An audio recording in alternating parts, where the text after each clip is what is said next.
E nel nostro secondo appuntamento con Buona Domenica abbiamo incontrato l'ingegner Gaetano Fucile, che rappresenta una sintesi molto interessante di due progetti politici. Poi ce lo spiegherà direttamente il candidato sindaco, Gaetano Fucile, che si candida a capo di un cartello che continuerà a chiamarsi Amare Pignataro, ma annovera da questa mattina al suo interno il gruppo di Speranza per Pignataro, capitanato da Gerardo Del Vecchio, quindi un melting pot politico, una mescola civica molto interessante.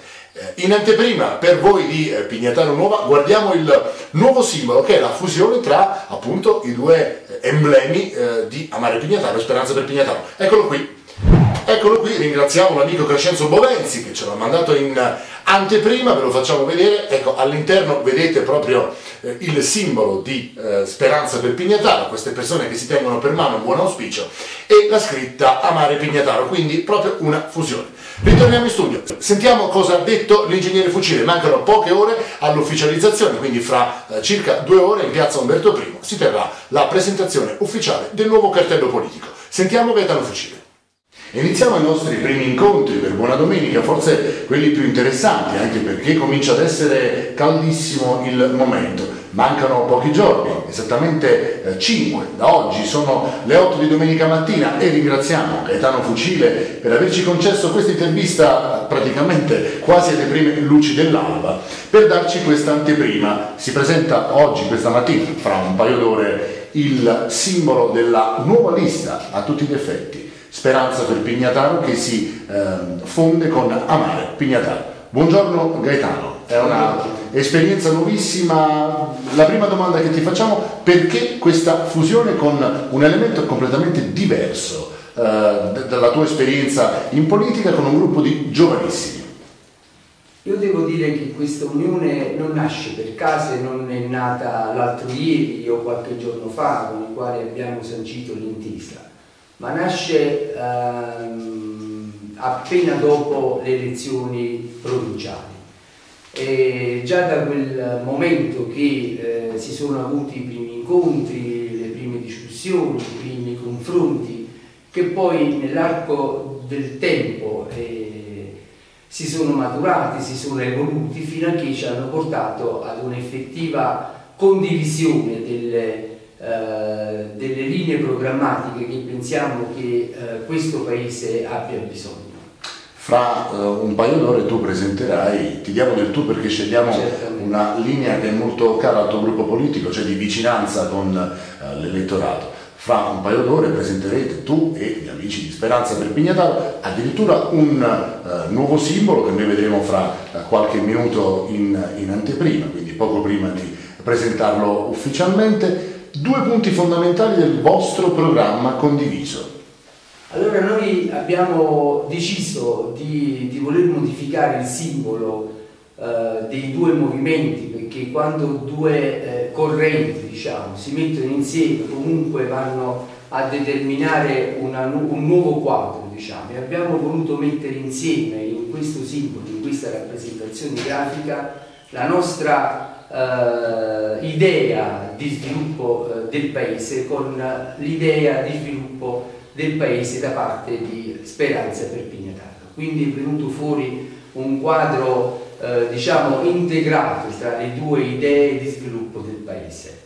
È un simbolo che cerca di interpretare al meglio quello che i cittadini di Pignataro si attendono, e l'abbiamo voluto raffigurare simbolicamente nelle 2 esperienze che hanno dato vita sia ad Amare Pignataro che a Speranza per Pignataro. La lista però si chiamerà comunque Amare Pignataro. La lista si chiamerà comunque Amare Pignataro. Gaetano, una domanda che è di prassi in questo momento: chi farà il sindaco? Ti auguriamo di farlo dal 17 maggio mattina. Chi sarà sindaco di Pignataro Maggiore raccoglie anche il testimone di una nuova moralità, di una nuova responsabilità dopo lo tsunami giudiziario che ha stravolto non solo la politica ma la storia della nostra comunità.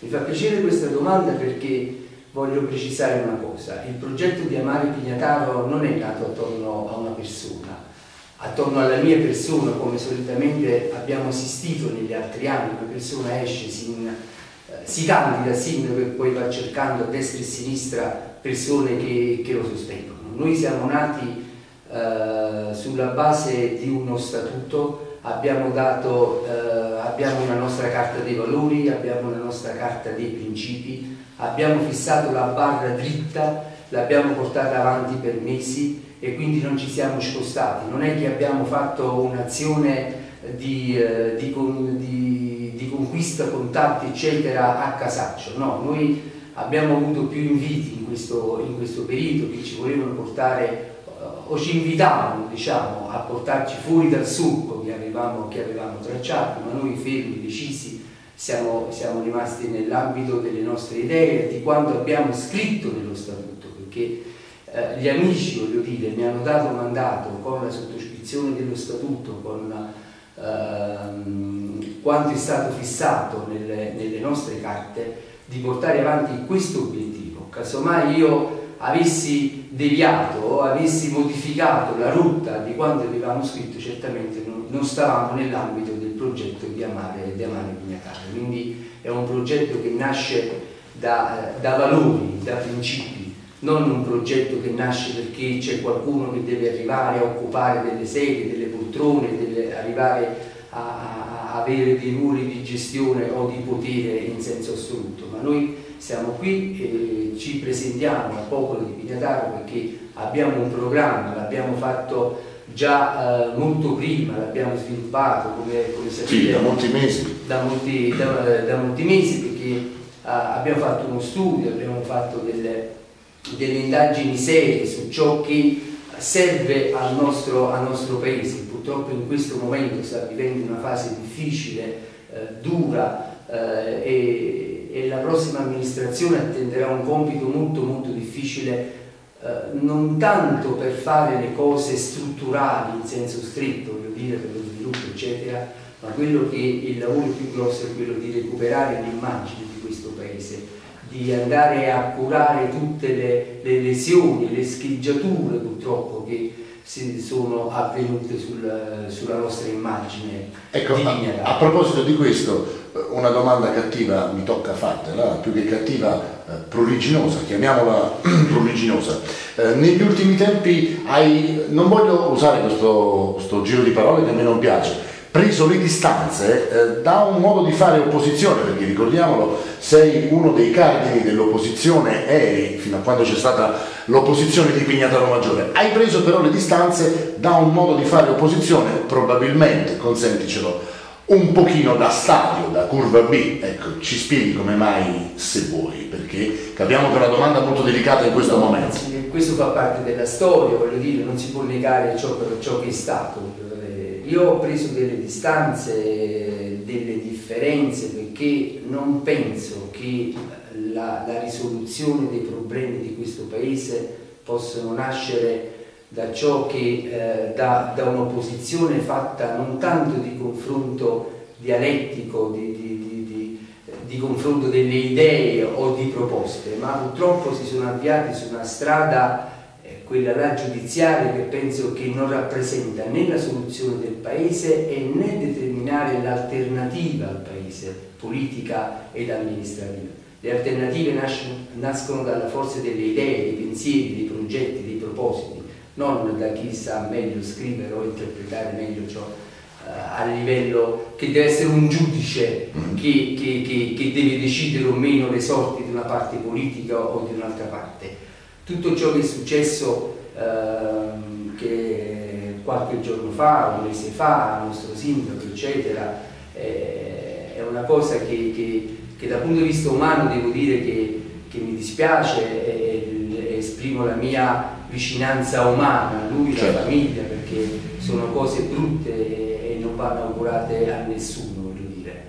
E in questo non è la sconfitta politica solamente di un uomo, ma penso che sia la sconfitta politica di tutto il paese, perché ci stiamo giocando l'immagine, ci stiamo giocando ciò che è l'essenza di Pignataro. Io penso che noi dobbiamo ritrovare l'orgoglio di essere pignataresi, l'orgoglio e la nostra dignità, perché insieme si vince, è il popolo che vince, il paese, indipendentemente dalle parti, dalle fazioni che si scontrano, quindi c'è una maggioranza, c'è una minoranza, ma il tutto deve avvenire in un alveo di confronto democratico, civile, senza usare o a volte abusare ciò che sono altri strumenti che, per carità di Dio, cioè voglio dire, ogni cittadino è dovuto a denunciare ciò che non va, però noi quando ci troviamo in un ambito nel quale noi ci dobbiamo confrontare per costruire, non confrontare per distruggere,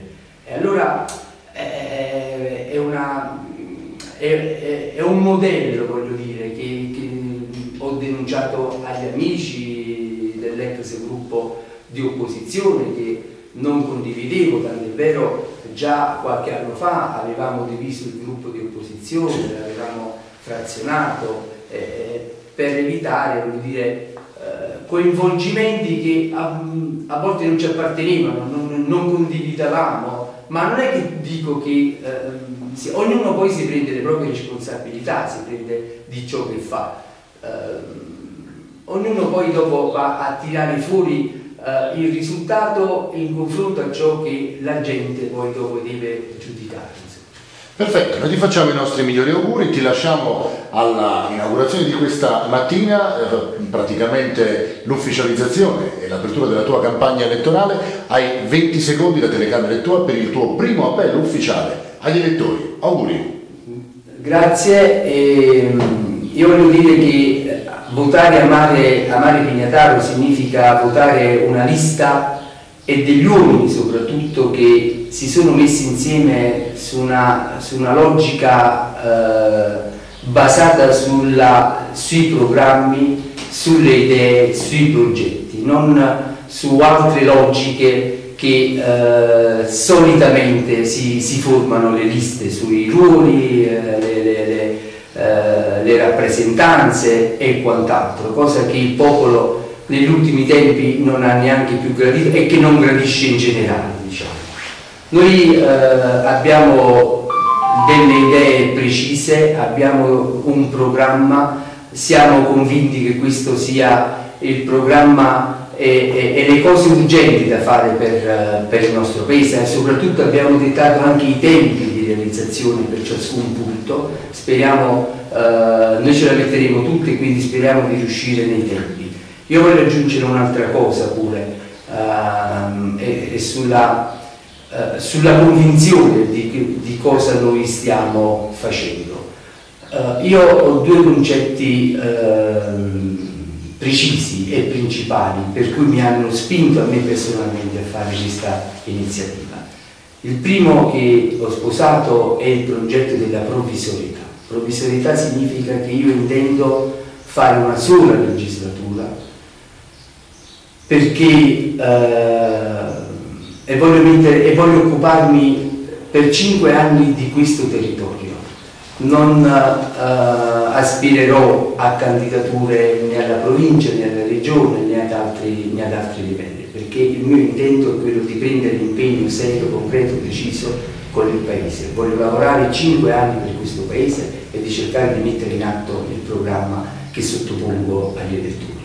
2 è quello là della gratuità, nel senso che io rinuncerò all'indennità di carica perché ritengo che tutto ciò che sto facendo è un atto volontario, nessuno mi spinge, nessuno mi forza, e quindi è un contributo gratuito che voglio fare alla mia comunità, se riterrà di farmi amministratore e quindi responsabile del governo di questo Paese. Metterò queste somme a disposizione in un capitolo di bilancio a disposizione delle famiglie economicamente, diciamo, svantaggiate. Per quanto riguarda un'altra cosa che ci tengo è la pubblicazione, sono attività culturali per rilanciare l'immagine del paese. Questi sono i due punti che penso che hanno bisogno, soprattutto per realizzarle, di un incentivo economico, e metterò a disposizione la mia indennità di cargo, cioè l'indennità del sindaco, per questo tipo di attività.